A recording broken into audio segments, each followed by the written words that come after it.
Assalamualaikum warahmatullahi wabarakatuh. Perkenalkan, nama saya Vina Ekasari dari kelas 10 IPS 1. Saya akan mempresentasikan tentang tugas penelitian sosiologi yang saya temukan, yaitu dampak yang terjadi akibat pembelajaran daring. Rumusan masalah yang akan kita bahas adalah dampak dari kegiatan pembelajaran daring dan solusi untuk permasalahan dampak dari kegiatan pembelajaran daring. Tujuan dan manfaatnya untuk mengetahui dampak dari pembelajaran daring bagi siswa untuk mengetahui solusi masalah ini. Manfaatnya ada dua, yaitu manfaat teoritis sebagai masukan terhadap guru untuk menggunakan platform yang paling diminati oleh siswa. Manfaat praktisnya dapat dijadikan referensi bagi seluruh warga SMA Negeri 8 Malang. Latar belakang, pandemi COVID telah memberikan gambaran atas kelangsungan dunia pendidikan di masa depan melalui bantuan teknologi. Namun, teknologi tetap tidak dapat menggantikan peran guru dan interaksi belajar antar pelajar dan pengajar. Sebab, edukasi bukan hanya sekedar memperoleh pengetahuan, tetapi juga tentang nilai kerjasama serta kompetensi. Akibat banyak tenaga pendidik gagal menghadapi perubahan drastis ini, sementara itu praktis tidak ada cara lain untuk meminimalisir penyebaran COVID-19 sebagai dengan membatasi perjumpaan manusia dalam kehidupan banyak. Pemerintah pun membatasi pertemuan maksimal 30-40 orang, itu pun dengan protokol kesehatan yang sangat ketat. Penggunaan masker, menjaga jarak minimal 1,5 meter, mencuci tangan, memakai sabun. Hal ini didasarkan pada pendapat para ahli kesehatan di seluruh dunia setelah mereka melakukan riset bagaimana memutuskan mata rantai COVID-19. Landasan teori. Menurut interaksi sosial, menurut Gilin dan Gilling dalam Sukanto tahun 1982, interaksi sosial merupakan hubungan sosial yang dinamis yang menyangkut hubungan antara orang perorangan, antara kelompok-kelompok manusia maupun antara orang perorangan dengan kelompok manusia. Apabila dua orang bertemu, interaksi sosial dimulai pada saat itu. Interaksi sosial tidak mungkin terjadi tanpa adanya dua syarat, yaitu kontak sosial dan komunikasi. Kontak sosial dapat terjadi antar individu dengan individu, antar individu dengan kelompok, atau antara kelompok dengan kelompok. Sedangkan komunikasi merupakan kegiatan memahami pesan orang lain dan memberikan reaksi atas pesan tersebut. Contoh proses interaksi sosial adalah saling menegur, saling berjabat tangan, dan saling berbicara atau berkelahi. Pembelajaran online. Menurut sunedu.chateonggroup.com online, learning adalah proses belajar mengajar yang memanfaatkan internet dan media digital dalam penyampaian materinya. Metode online learning dianggap lebih dekat dengan generasi pelajar saat ini yang dikenal sangat menyatu dengan produk-produk teknologi. Pembelajaran online juga merupakan salah satu bentuk digitalisasi dalam dunia pendidikan yang memiliki banyak manfaat. Berikut beberapa manfaat dari pembelajaran online. 1. Praktis dan fleksibel. 2. Pendekatan yang lebih sesuai. 3. Pengalaman belajar yang menyenangkan. 4. Lebih personal. 5. Hemat waktu dan biaya. Metodologi penelitian.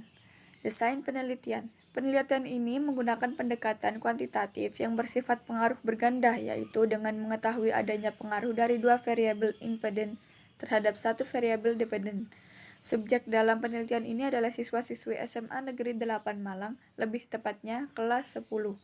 Pada penelitian ini, pengumpulan data juga dilakukan dengan menggunakan platform digital Google Form yang berisi identitas subjek yang terdiri dari nama, kelas, jenis kelamin, dan tak lupa juga pertanyaan-pertanyaan. Selain itu, kuesioner tersebut juga berisi skala minat terhadap platform yang berbentuk skala Likert. Lokasi penelitian akan dilakukan di SMA Negeri 8 Malang, lebih tepatnya di kelas 10.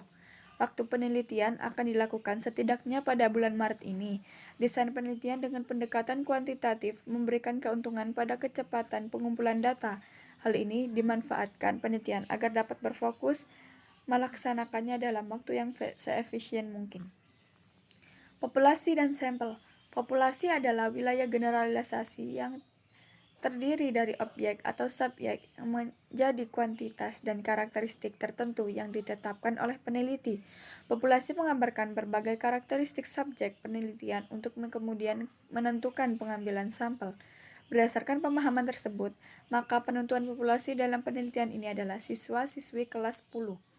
Siswa-siswi kelas 10 tersebut menjadi populasi dalam penelitian ini, namun tidak akan dipakai semuanya dalam penelitian ini, mengingatkan minimnya waktu dan biaya peneliti. Oleh karena itu, dipergunakan teknik sampling yang sesuai dengan kemudian kemampuan peneliti.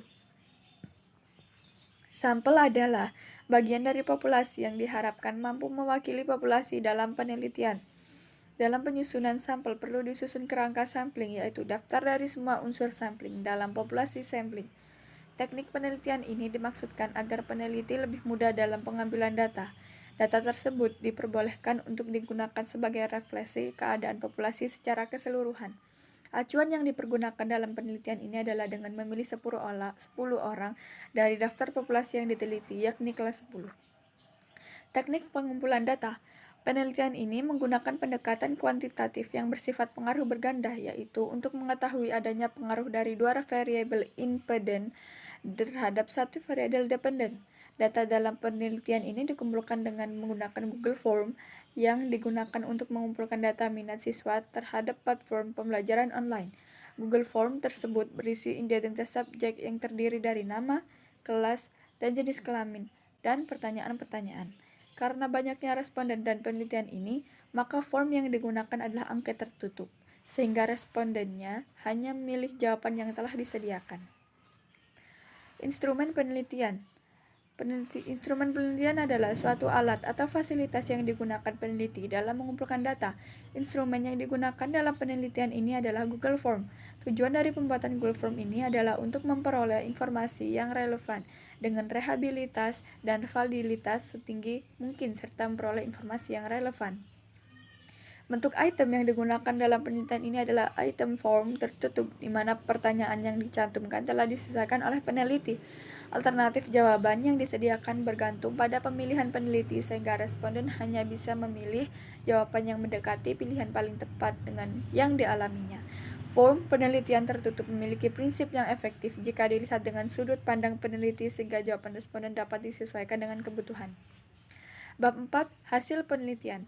Platform dampak yang terjadi akibat adanya pembelajaran daring oleh siswa. Pembelajaran online adalah pembelajaran yang dilaksanakan melalui jaringan atau daring. Dalam pelaksanaan pembelajaran ini dibutuhkan layanan dari platform pihak ketiga sebagai perantara antara guru dan murid. Ada banyak platform yang bertebaran, di antaranya adalah Google Class, Edmodo, Psikologi, dan LMS SMA Negeri 8 Malang. Ini adalah hasil skala Likert tingkat partisipasi siswa dalam pelajaran daring yang saya buat.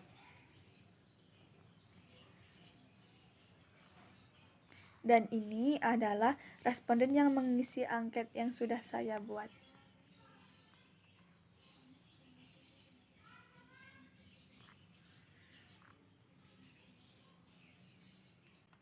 Untuk lebih terangnya lagi bisa dicek pada file yang saya kirim ke guru saya atau yang saya kirim kepada teman saya untuk dinilai oleh guru saya.